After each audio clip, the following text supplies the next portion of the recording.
A school bus filled with 26 children, all kidnapped and buried alive. This is the largest case of mass kidnapping in American history. The Chowchilla kidnapping, this is one of the most bizarre true crime cases. You're gonna think that I'm telling you the plot of a movie. Ed Ray was the school bus driver that fateful day in California in 1976. He's driving his normal bus route. He's driving on a more rural stretch of land when he notices a white van stopped in the middle of the road.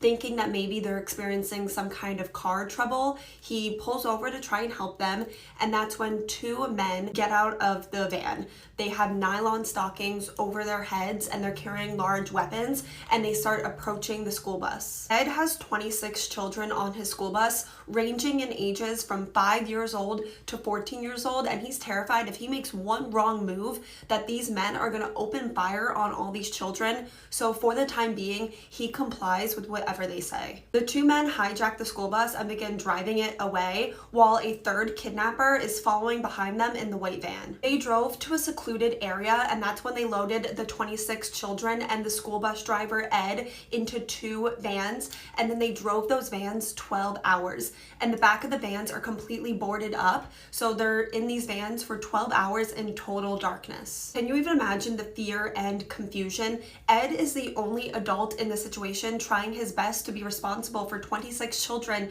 try and keep them calm and keep them safe. And meanwhile, back home, dozens of parents are realizing that their children have not come home from school. The authorities find the school bus just abandoned in that secluded area, and now there's massive panic.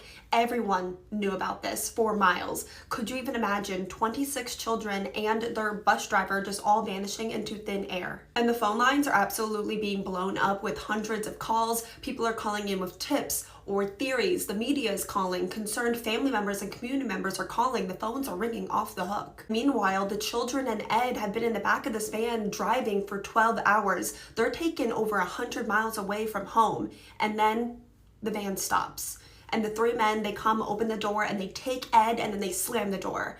And then a while later, they go back and they take another child and then slam the door. And then a bit later, they go and take another child and they slam the door, and this continues. And the people, the children that are still left in the van, have no idea what's happening to their friends or if they're even alive. Luckily, they were all alive. The three kidnappers took them all, each one by one, asked them what their names were, then made them remove what they were wearing, and then directed them to climb down into a hole that they had buried underground. The three kidnappers had buried a small moving van underground, and it was small, 27 feet long, and now there's 27 people in it. There was dirty mattresses on the ground, a small amount of food and water, and then the kidnappers took one single roll of toilet paper, threw it down at them, and then told the 26 children and Ed that they would be back for them later, and then covered the hole with a manhole grate. I keep going back to how terrifying this situation would be for anyone, but this is happening to children as young as 5 years old. And then they hear dirt being thrown on top of that manhole cover. They are being buried alive 12 feet underground. And you're probably all wondering, what kind of monsters are doing this? Well, you might be surprised to learn that these three kidnappers are all in their early 20s and extremely wealthy. For context, the ringleader in this mass kidnapping scheme, Fred Woods' family made $80 million the year this happened in 1976, which would be almost $400 million in today's money. And Fred's accomplices were brothers named James and Richard Schoenfeld, and they also came from a wealthy family, but all three men were lazy and did not want to work and were being cut off from daddy's money. They're all in massive debt, but they're lazy. They don't want to work. They want a get-rich-quick scheme, and that's how they came up with the idea to kidnap a school bus full of children so they could ask the state of California for a $5 million ransom for the children's safe return. And they planned this out for about a year and a half. And after they buried the 26 children and Ed underground, they went back home to call the authorities and make the ransom demand. But remember, the phones are ringing off the hook with those hundreds of calls of tips and the media and concerned citizens. So their call for ransom demand could not go through. The three men decided that they were just going to try and call later. And in the meantime, they would take a little nap. You know, they had such a long day, but they napped so long, in fact, that Ed and the 26 children had been buried underground for over 12 hours, and they were running out of air. The small amount of food and water that the kidnappers have left for them, it was gone. The chances of them even getting out of this hole alive to be given up for ransom were looking slim. It had been over 12 hours and the kidnappers never came back like they said they would, and this just shows the amount of bravery and the will to survive that these children had, because they were going to get out of here.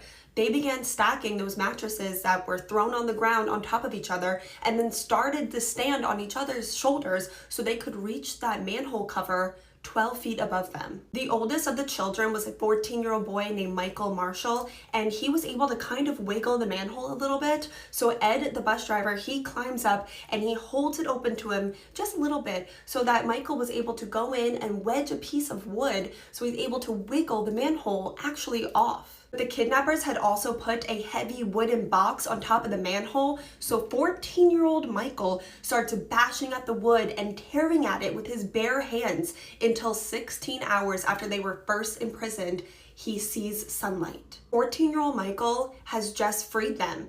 He's so brave because he's the first one to leave the hole, and he has no idea if the kidnappers are going to be out there waiting for him.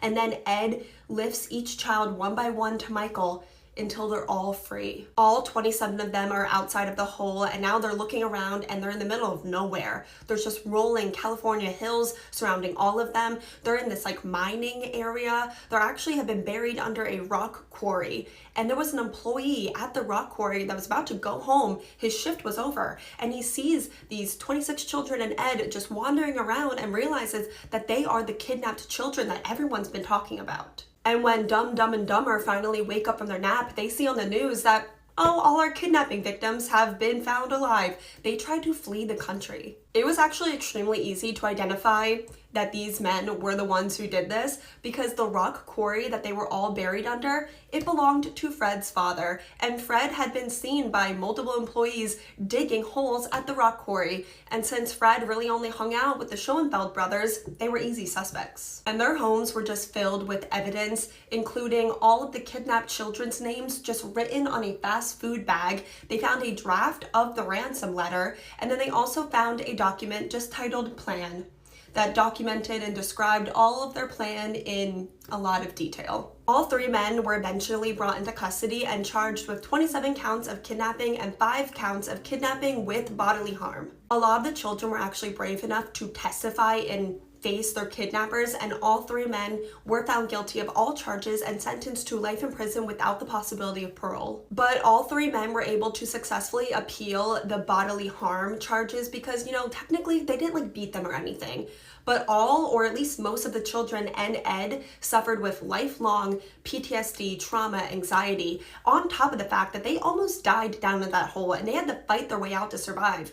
But the court system decided that they did not count as bodily harm enough. So their sentences were all reduced to life in prison with the possibility of parole, and today all men have been released on parole. Richard was released in 2012, James was released in 2015, and Fred was released pretty recently in 2022. I know you guys are gonna have a lot of opinions, a lot of thoughts about this case. If you guys are still with me, thank you, because I know this was a long one. I'm gonna be reading all your guys' comments, replying to as many as I can. Let me know all your thoughts and opinions on this case. I know they'll be strong. And also while you're there, let me know what case you want to see me cover next. I love you guys so much. You have no idea, and I will see you tomorrow.